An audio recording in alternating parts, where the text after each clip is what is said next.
Jaka terbangun dari tidurnya dan akan melanjutkan pergi ke sawah untuk menyangkul kembali di sawah juraganya itu. Di perjalanan Jaka melihat 3 orang gadis yang sedang lari pagi. Jaka membunyikan bel sepedanya karena 3 gadis itu berolahraga lari berbaris ke tengah jalan. Lalu 3 gadis itu pun menyisi sambil menertawakan Jaka dan berbisik membicarakan Jaka sebagai bujang lapuk. Sambil melewati 3 gadis itu, Jaka pun menundukkan kepalanya karena mendengar bisikan 3 gadis tersebut. Dan tidak lama kemudian Jaka pun sampai di sawah itu. Temannya pun menyapa kedatangan Jaka. Jaka pun menjawab sapaan temannya itu. Jaka memulai pekerjaannya sambil melamun. Jaka tidak bersemangat bekerjanya. Temannya pun memperhatikan Jaka karena tidak seperti biasanya dalam melakukan pekerjaannya itu.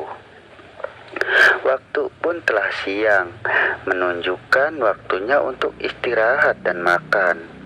Mereka pun duduk, beristirahat dan makan di bawah pohon seperti biasanya itu. Setelah selesai makan, Jaka pun tidak banyak bicara karena memikirkan bulian 3 gadis itu. Teman Jaka pun bertanya, kenapa Jaka demikian? Lalu Jaka pun menceritakan kejadian itu. Sambil menepuk pundak, temannya pun menenangkan Jaka. Lalu Jaka pun bertanya kembali tentang cerita pesugihan siluman gagak yang kemarin ia ceritakan.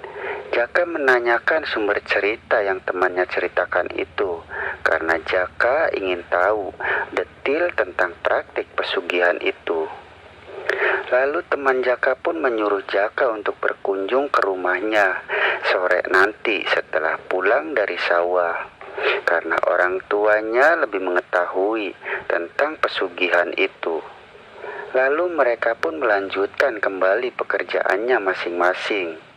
Dan setelah menjelang sore mereka pun pulang. Setelah mengetahui cerita pesugihan, setiap pulang Jaka selalu menoleh ke arah pohon beringin besar yang berada di tengah pemakaman umum. Jaka pun sampai di rumahnya, langsung mandi dan mencuci baju bekas ke sawahnya itu. Setelah semuanya selesai, Jaka pun berpamitan pada ibunya untuk berkunjung ke rumah temannya itu. Lalu Jaka pun pergi sambil berkendara sepedanya di waktu menjelang maghrib. Dan setelah lama di perjalanan, Jaka sampai di rumah temannya itu. Temannya pun menyuruh Jaka untuk duduk dan menyuruh istrinya membuatkan kopi dan menyuguhkannya. Lalu mereka pun mengobrol sambil menunggu orang tua teman Jaka pulang dari musola. Tidak lama kemudian orang tua temannya itu datang. Lalu mereka pun duduk bertiga. Dan setelah banyak obrolan, teman Jaka pun menanyakan tentang cerita-cerita pesugihan pada bapaknya itu. Lalu bapak itu pun menceritakan bermacam-macam praktik pesugihan dengan caranya masing-masing. Jaka pun bertanya tentang pesugihan siluman gagak yang temannya ceritakan pada Jaka waktu di sawah.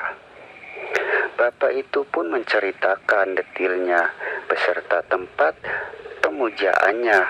Bapak itu sangat mengetahui segala jenis praktik pesugihan beserta perjanjian dan tumbalnya. Karena orang tua temannya itu pernah untuk mencoba menjalani bersekutu dengan bangsa setan dan siluman. Namun bapak itu selalu gagal karena tidak ada bagian untuk melakukannya. Menurut beberapa, beda-beda juru kunci pesugihan masing-masing. Dan setelah menyimak cerita-cerita pesugihan dari orang tua temannya, Jaka pun berpamitan pulang karena waktu sudah malam.